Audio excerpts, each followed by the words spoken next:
एकीकडे बदलापूर पालिकेनं शहरातील अतिक्रमणांवर जोरदार कारवाई केली असतानाच अंबरनाथमध्ये मात्र अजूनही कारवाईची प्रतीक्षा कायम आहे। बदलापूरच्या मुख्याधिकाऱ्यांना हायकोर्टानं झापलं, तसं अंबरनाथच्या मुख्याधिकाऱ्यांना झापल्यावर कारवाई सुरू होणार का असा प्रश्न विचारला जात असून त्यावर नगराध्यक्षा तेजश्री करंजुले यांनी मात्र कारवाई होणारच अशी ठाम भूमिका घेतली आहे।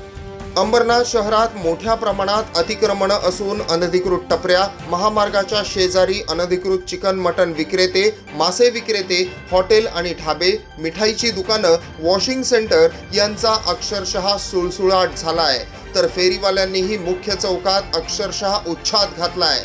या सगळ्यावर अंबरनाथ पालिकेचा अतिक्रमण विरोधी विभाग कारवाई करतो, पण त्यांची पाठ वळताच बिनधास्तपणे ही अतिक्रमणं पुन्हा उभी राहतात। त्यामुळे बदलापूर पालिकेप्रमाणे बेधडक कारवाईची गरज अंबरनाथकरांमधूनही व्यक्त होऊ लागली आहे। दरम्यान बदलापूरच्या मुख्याधिकाऱ्यांना हायकोर्टानं गडचिरोलीला बदली करण्याची तंबी देताच त्यांनी शहरात कारवाई चालू केली। आता अंबरनाथच्या मुख्याधिकाऱ्यांनाही कोर्टानं झापल्यावरच मोठी कारवाई सुरू होईल अशी कुजबूज अतिक्रमण विभागाच्याच कर्मचाऱ्यांमध्ये आहे।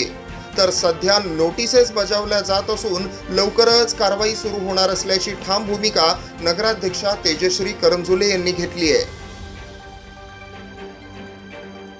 Bureau report, AB fast news, Ambernath.